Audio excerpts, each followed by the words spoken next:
also by killing the champion Goliath. David then becomes a favorite of King Saul, and further on, David becomes liked by so many people that Saul thinks he is trying to take over his throne. So Saul turns on David. David is so important because he is the second king of Israel and the father of Solomon, who expands the empire that David built during his kingship. For those of you who may be taking notes, the first point I'm going to make is David's rise to power. David's rise to power. And we see this in 2 Samuel chapters 2 through 10. In 2 Samuel chapters 2 through 10, we find that David rises to the highest points of his life. In chapter 2, we find that David is anointed the king of Judah, and the Lord instructs David to move to the city of Hebron. In chapter 3, we find that David's sons are born. Also, in chapter 3, we find that one of Saul's leaders, by the name of Abner, goes from being one of Saul's military commanders to being one of David's military commanders. In chapter 5, we find that David becomes the king of all of Israel, which is a very wonderful and great promotion, because he goes from chapter 2, from just being the king of Judah, to chapter 5, being the king of all of Israel. In chapter 7, we find that God makes 3 important promises to David. And these 3 promises are very important and crucial to understanding the entire Bible. The first is that there will be a king from David's line that will build a temple for God. The second is the messianic promise, which is simply the coming of Jesus Christ. God tells David, look, Jesus is coming back, so get it right. You got to get it right before he comes back. And the third thing that God tells to David is the promise of Abraham. And the promise of Abraham is simply God's promise that those who loyally serve their masters will be given gifts. And in chapter 10, we find that David defeats the Ammonites, killing 40,000 foot soldiers. The Bible even goes further to say approximately 700 chariots. And as here we find that David is at his peak. David is at an all-time high in his life. David has won many battles. Anything that David says is what goes, because David is in such a good tune with God. David is the king. David is at the height of faith. David is at the height of spirituality. And David is at the height of power. We're going on to point 2. David's turning point. I won't be before you long. In the midst of all of these wonderful accomplishments, David is doing so many wonderful things. David is God's right-hand man. David is, you can look at David and tell that David is a Christian. I mean, if you go back in chapter 6, you will see that David danced out of his clothes. David is truly one of God's saints. And it is in the midst of all of this blessing, it is in the midst of all of these wonderful accomplishments that David makes a fatal mistake. He makes a fatal mistake. And this mistake is an eye-opener and a lesson for all of us, because this is what causes David to fall.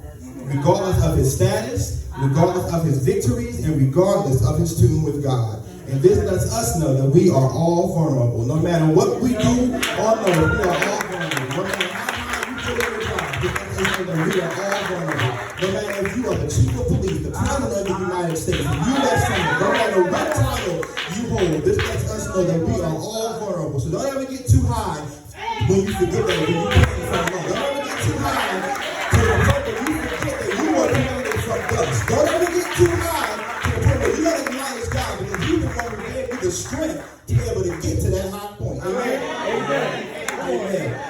Amen. So David gets to a point in his life where I would say he allows a tablet of pride to manifest in his mind because of all that he has accomplished and all that he has done. David figures that because of the battles and wars that his army had won, that his presence with them was no longer needed. However, it is a king's responsibility to be with his men during the time of war. I said it is a king's responsibility to be with his men during the time of war. And in that time of war, David decides to take a break. And because of that break, he finds himself in a bad situation. And David makes a series of mistakes. The first mistake is that David was somewhere where he was not supposed to be. And we go to 2 Samuel chapter 11. The first verse says, in the spring of the year, when kings normally go out to war. That right there tells us that David was in a place where he was not supposed to be. Perhaps it was his pride. Scripture doesn't tell us why, but maybe it was his pride.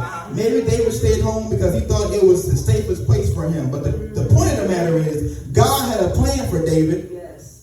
And David decided to do what he wanted to do. And we know this because Jeremiah 29:11 says, for I know the plans I have for you, says the Lord. They are plans for good and not for disaster,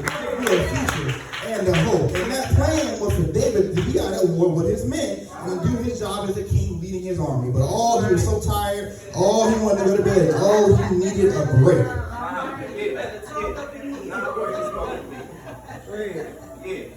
The second mistake David made is David acts on the initial urge. The text says that as he looked out over the city, he noticed a woman of unusual beauty.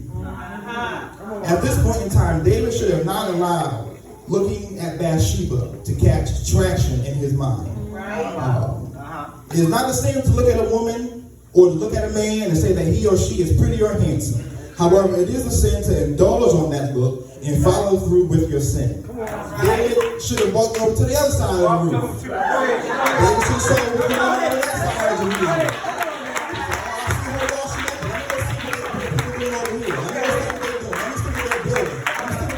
But no, he saw that woman and got googly eyes. She was so pretty. She was beautiful. And another thing that tells me that this was David and not God.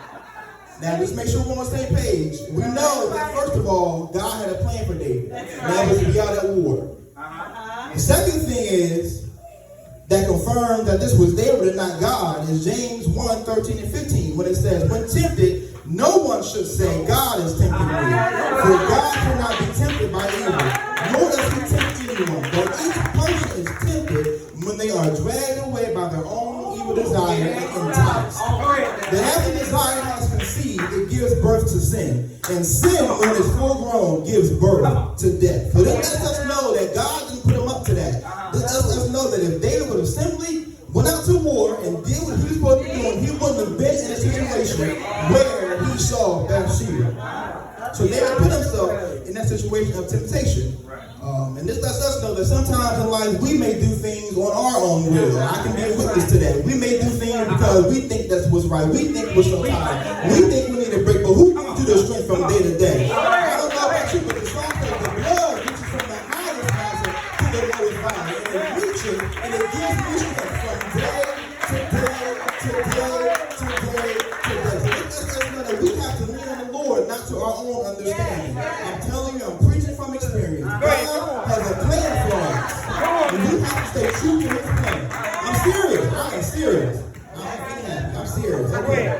Point number 3 is that David involved other people in his sin by sending his servants after Bathsheba. He sent someone to find out who Bathsheba was, and they came back telling him basic information, her name, who her father was, and her marital status. Come on now. And we know this because when we go to verse 4, it says, then David sent messengers to get her.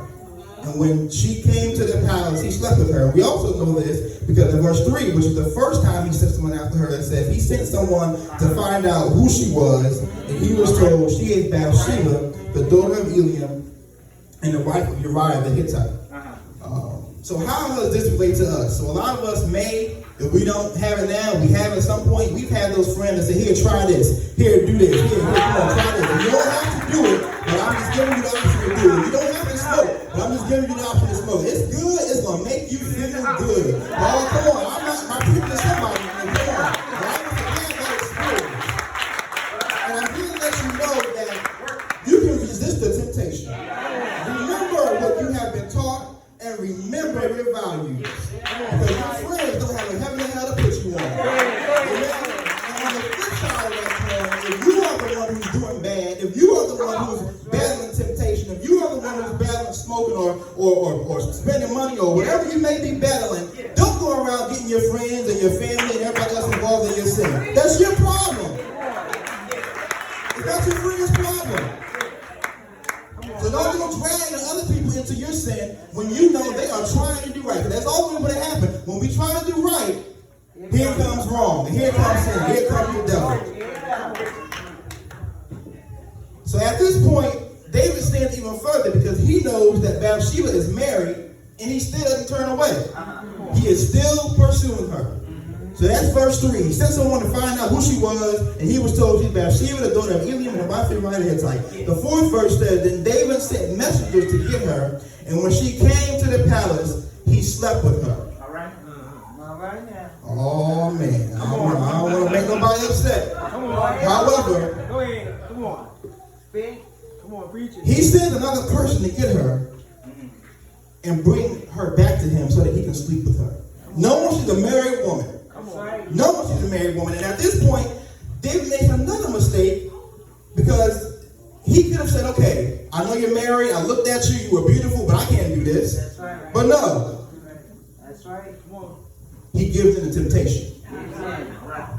Gotta have it. He says, I can't turn the other way. I can't go on the other side of the roof. I can't go out to war. Look, he could have went out to war and said, okay, look, I haven't seen enough. But he said, no, I'm going to keep on going. I'm going to keep on going.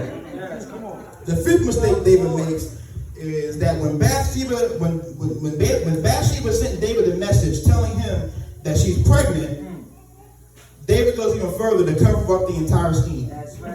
At this point, David could have put a stop to it when Bathsheba said she's pregnant. He says, okay, let's bring Uriah in on this.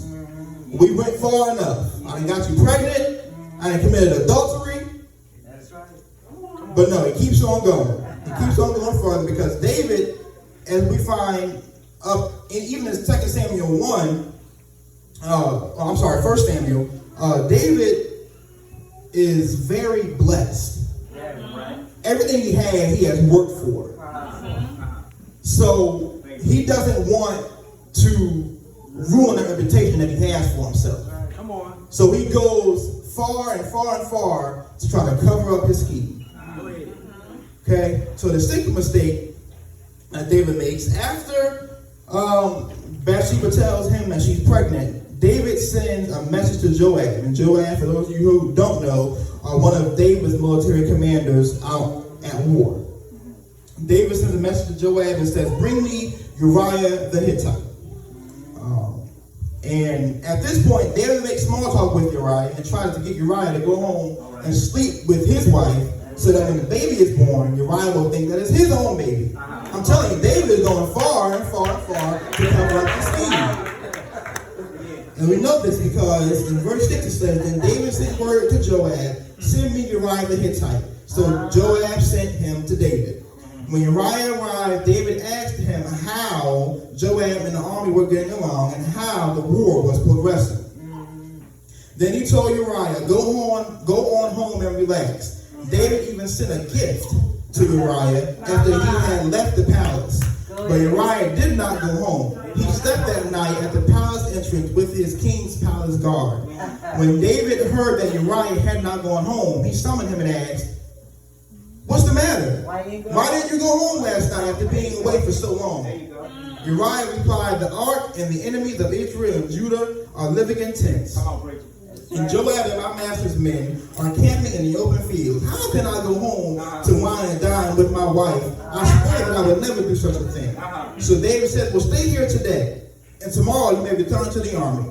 So Uriah stayed in Jerusalem that day and the next. Then David invited him to dinner and got him drunk. But even then, Uriah did not go home to his wife.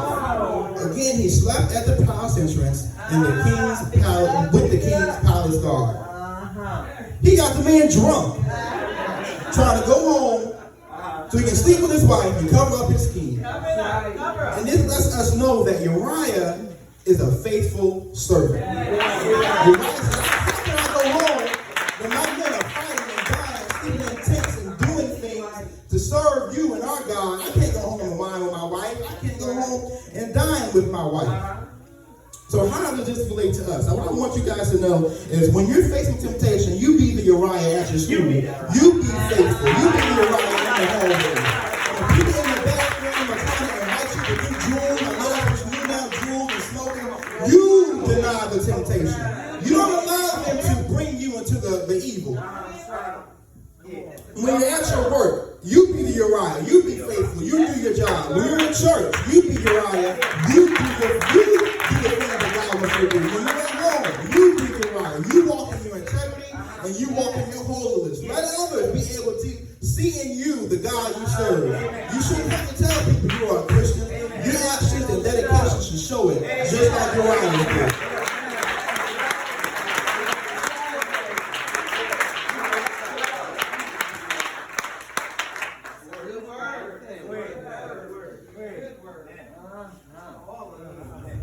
And the seventh and final mistake that David makes is he arranges for Uriah's death. So David done tried all this stuff. tried all this stuff. Say it again. He tried all this stuff. None of it worked. David said, okay, I'm going to kill him. So what David does is he sent another message to Joab. And the thing about it is, David writes them, this is way back. So you can't send them out of their email. You got to hand deliver it. So David writes the letter. He gives it to Joab. He says, here, Joab, give this. He gives it to Uriah and said, here, Uriah, give this to Joab. Uriah doesn't know. He's carrying his death letter. David gave the death letter to Uriah to give to Joab. And in the letter it said, put Uriah on the front line, where you know the enemy's strongest defenders are. Put him on the front line so he will face a lot of fire. And when he's under fire, withdraw your men so that Uriah will be shot down. And after killing Uriah, David brought Bathsheba back to the palace and married her, and she gave birth to their son. But God was displeased with what they had done. And God made David pay for it. So how did David pay for it? David, if you keep reading in chapter 12, gets blasted by Nathan the prophet so bad that David immediately confesses to what he had done. So why doesn't David, earlier in the chapter, ask Nathan the prophet what he should do with Bathsheba? Why didn't he ask Nathan the prophet, can you go bring her to me? Because David knew what he was going to get.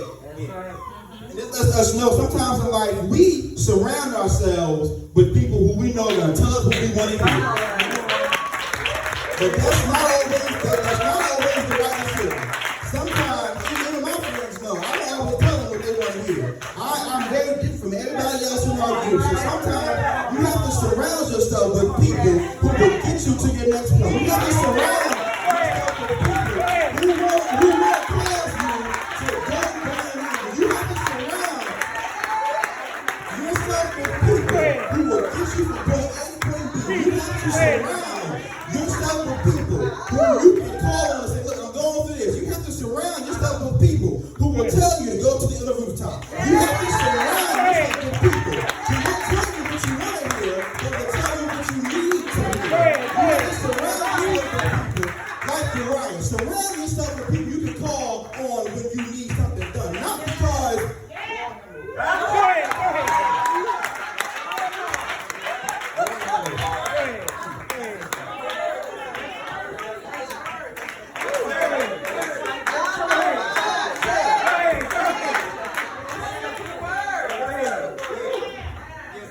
David's mistake was very fatal.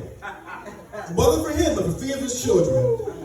God killed the first child he had with Bathsheba. David had a son, Absalom, and Absalom killed Amnon because Amnon raped Absalom's sister, Tamar. So I know that's a lot, so long story short, David's siblings are raping each other.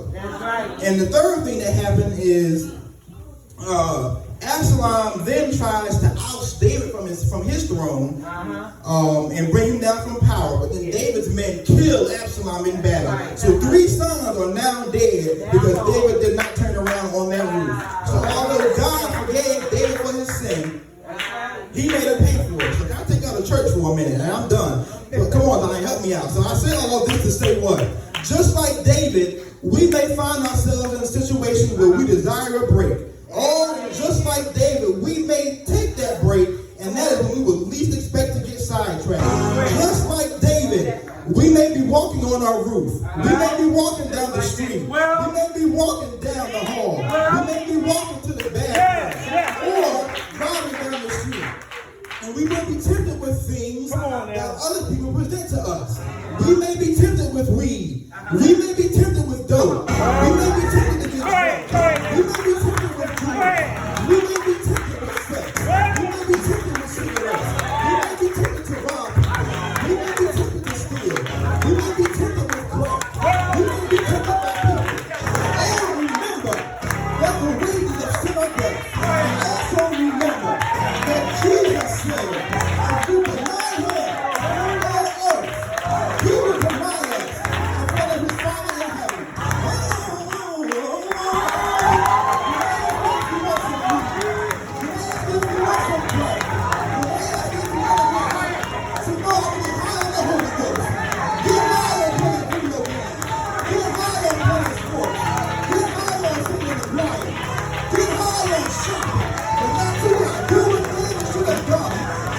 to the other rooftop.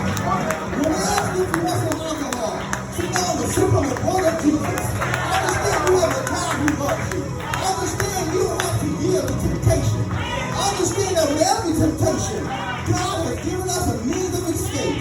And what I mean by that, you can walk to the other side of the roof. When I ask you if you want to run the street and commit crime, go to Exodus 14:14 that says that the Lord will fight my battle. I need to be still. And after it's all said and done, they're going to look at you like you're crazy. When they make fun of you because you serve the Lord. When they make fun of you because you're not doing what's popular. I encourage you to give God your best praise. Give God praise in the midst of your temptation.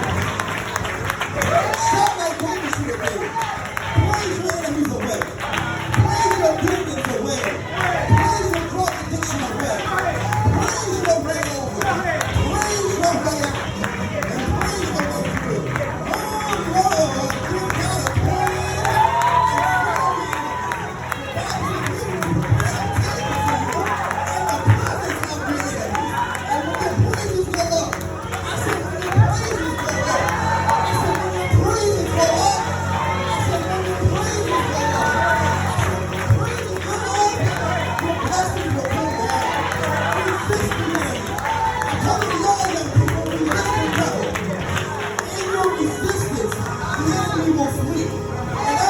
You will be able to go to the other side of the roof. You'll be able to go away and praise to God. Praise Him like David did. Dance out of your shoes. Come on, man. Dance out of your shoes. And when they look at you, you keep on praising. You keep on praising. You keep on dancing. You keep on shouting. You keep on reading. You keep on giving God what He deserves.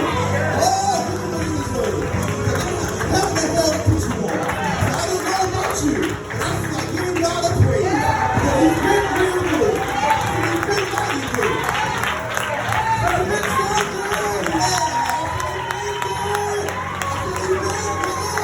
He woke you up this morning. He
I'm going through or not, I give him my best praise. Because you don't know when your last chance will be. You don't know when your last chance will be.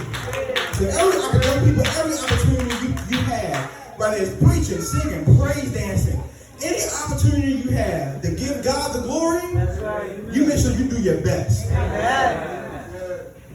Not only them, but all of us. We need to do our best. Even if you just read your word, you read that word like we never read before.